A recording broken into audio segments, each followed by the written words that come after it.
안녕하세요. 서평 쓰는 남자입니다. 팀 켈러의 예수와의 만남, 소리로 듣는 서평입니다. 팀 켈러의 예수와의 만남은 성경 읽기를 통해서, 특별히 복음서에 실린 예수와 만난 사람들이 겪었던 변화를 통해서 성경과 예수가 던지는 인생의 중요한 질문들에 접근하며 그를 통해서 신앙을 변호하며 복음을 선포하는 책입니다. 이미 알려드린 대로 이번 서평과 다음 서평에서는 팀 켈러의 신앙 변증에 대해서 살펴볼 계획입니다.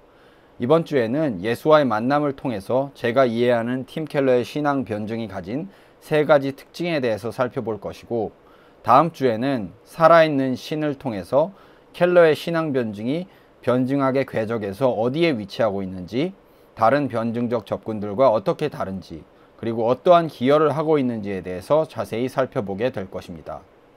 예수와의 만남을 읽으면서 제가 관찰한 켈러 변증학의 세 가지 큰 특징은 다음과 같습니다. 1. 기신자와 비신자를 차별하지 않는 변증적인 복음 선포. 2. 수사의 중요성. 3. 비기독교학자나 문화에 담긴 신앙적 요소들의 풍성한 인용을 통한 효과적 소통. 이번 서평은 켈러 변증학의 이 세 가지 요소를 자세히 설명, 분석할 것입니다. 1. 기신자와 비신자를 차별하지 않는 변증적인 복음 선포. 다음 주에 변증학의 학문적 궤적에 대해서 좀 더 자세히 살펴보겠지만, 현대 기독교 변증학은 많은 부분 신학자들의 전유물이었습니다. 그것도 기독교 철학이나 조직신학을 전문으로 하는 학자들이 변증학에 많은 관심을 보여왔고, 그렇다 보니 변증이라는 분야 자체가 학문을 하는 사람들의 전유물로서 학문적인 옷을 입고 진행되는 경향이 컸던 것이 사실입니다. 하지만 그러다 보니 변증이 이루어지는 맥락이 지나치게 논쟁 중심적으로 변해버렸습니다.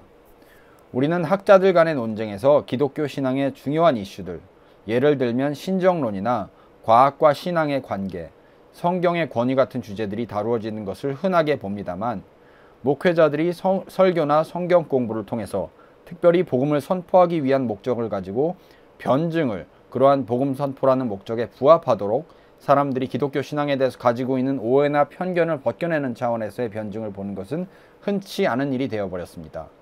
이런 맥락에서 제가 이해하는 팀 켈러 변증의 첫 번째 특징은 바로 변증이 맡은 역할인 복음 선포를 돕는 도구로서의 제 위치를 다시 회복할 길을 열어주었다는 것입니다. 이것은 다음과 같은 세 가지 면에서 그러합니다. 첫 번째로, 켈러는 모든 목회자들이, 특별히 도시지역에서 사역하는 목회자들은 더더군다나 변증적이 되어야 한다고 강변합니다.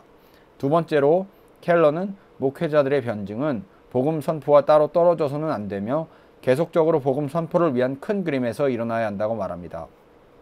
세 번째로, 켈러는 복음을 위한 신앙 변증은 특별히 초신자나 비신자만을 위한 것이어서는 안 되며 기신자와 초신자, 비신자 모두를 위한 것이어야 한다고 말합니다. 이 세 가지 측면을 제대로 이해하려면 켈러가 복음에 대해서 가지고 있는 전제를 먼저 이해하고 있어야만 합니다.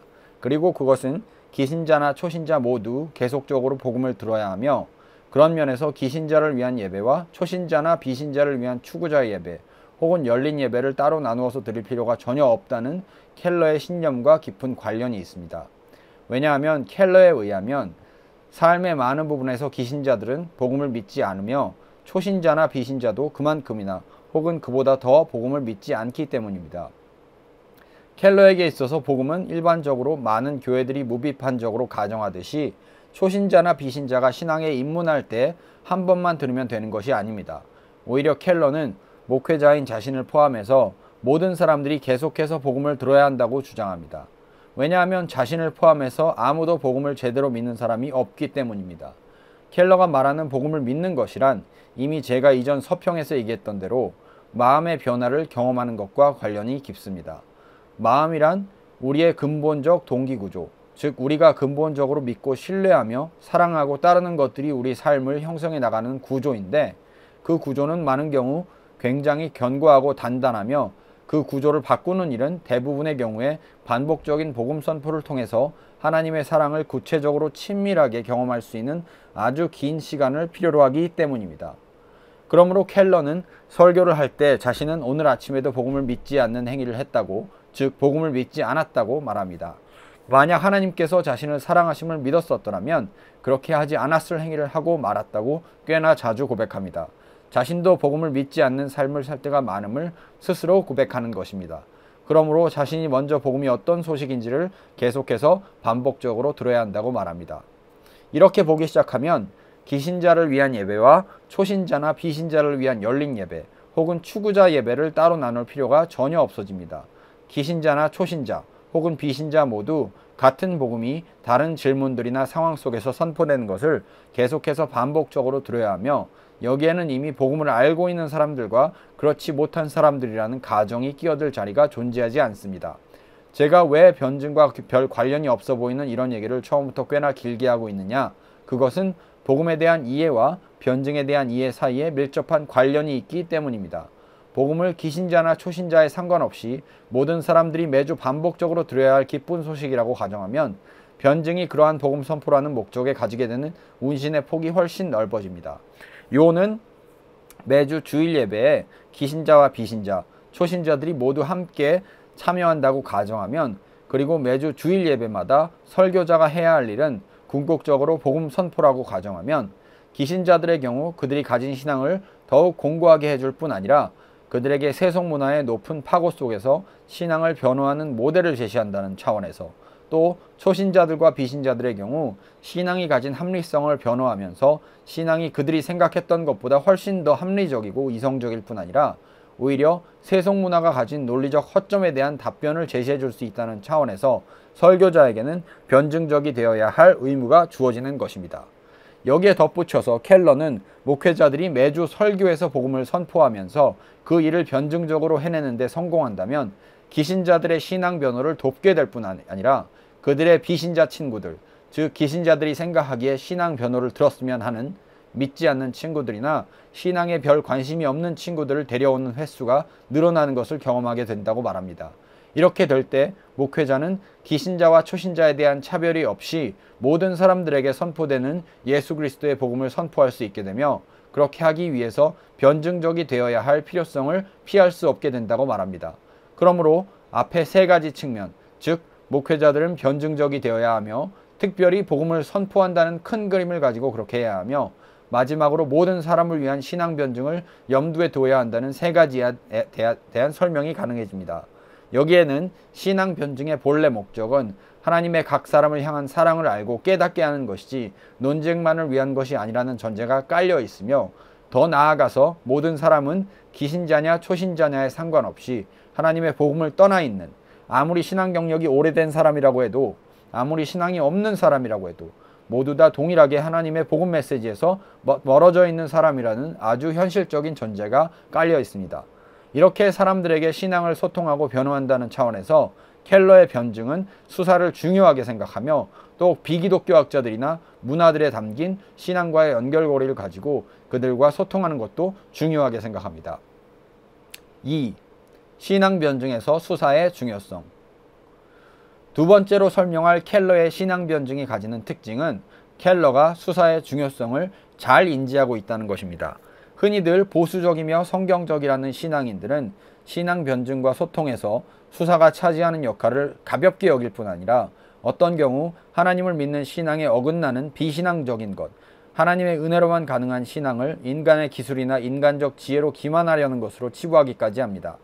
하지만 그런 신앙인들 또한 사도 바울이 성경 수사에 능했으며 당대의 수사적 기술을 성경을 기록하는 데 차용했다는 사실을 알게 되면 놀라는 경우가 많습니다. 신학교 시절 저는 고린도후서 12장 1절부터 10절을 주해하면서 바울이 그 부분에서 보여주는 논증 방식이 그 당시 환상이나 신비 체험의 유무를 신앙이 좋으냐 나쁘냐의 기준으로 삼았던 고린도 교회를 향해서 수사적 논리를 통해서 자신의 어리석음과 능력 없음을 통해서 나타나시는 하나님의 역사하심을 일깨우고자 했었다는 것을 배웠던 적이 있습니다. 켈러 또한 여기에 동의합니다. 신앙 변증과 변호에 있어서 수사가 가지는 중요성은 작지 않습니다. 특별히 켈러는 고린도전서 2장 1절부터 5절을 통해서 수사의 중요성을 밝히고 있습니다. 고린도전서 2장에서 형제들아 내가 너희에게 나아가 하나님의 증거를 전할 때 말과 지혜의 아름다운 것으로 아니하였나니라는 부분을 보면 처음에는 어떤 식의 수사적 기술도 사용하지 말아야 한다는 주장으로 보일 수도 있지만 신약 성경의 나머지 부분 전체는 바울이 논리나 논증, 수사 혹은 자신의 학문을 복음을 선포할 때 전혀 사용하지 않았다는 주장을 거의 불가능하게 만듭니다. 또한 우리가 보는 대로 사도행전에서 바울은 각기 다른 청중을 향해서 각기 다른 논쟁을 펼치고 있습니다. 켈러는 이미 우리가 살펴본 대로 문화적 민감성을 계속해서 유지하면서 복음의 메시지를 그러한 민감함을 가지고 소통하려는 변증적 목회자입니다. 특별히 이 책 예수와의 만남에서 켈러는 복음서 기록이 현대를 살아가는 사람들에게 묻는 질문을 탁월한 수사적 기술을 가지고 예리하게 묻고 있습니다. 예를 들면 요한복음 1장에서 나다나엘이 나사렛에서 무슨 선한 것이 나올 수 있느냐고 물었던 질문을 절묘하게 현대인들이 기독교에 대해서 가지고 있는 변방적 이미지와 연결시킵니다. 물론 어떤 곳에서는 기독교가 아직 변방의 위치로 후퇴하지 않은 곳도 있지만 적어도 켈러가 사역하는 뉴욕에서 그리고 세계를 이끌어가는 대부분의 중심 문화인 세속 문화에서 기독교는 변방으로 밀려난 지 오래이며 최신 문화라는 흐름을 따르는 사람들이 나다나엘이 묻는 질문을 똑같이 기독교를 향해서 물을 수 있다는 것을 상상하는 것이 그다지 어렵지 않습니다. 즉 충분히 설득력이 있다는 말입니다. 하지만 켈러는 이 질문을 역으로 돌려서 현대인들에게 다시 묻습니다. 과연 변방으로 밀려난 기독교에서는 현대인들이 배울 만한 아무런 통찰이 없는가?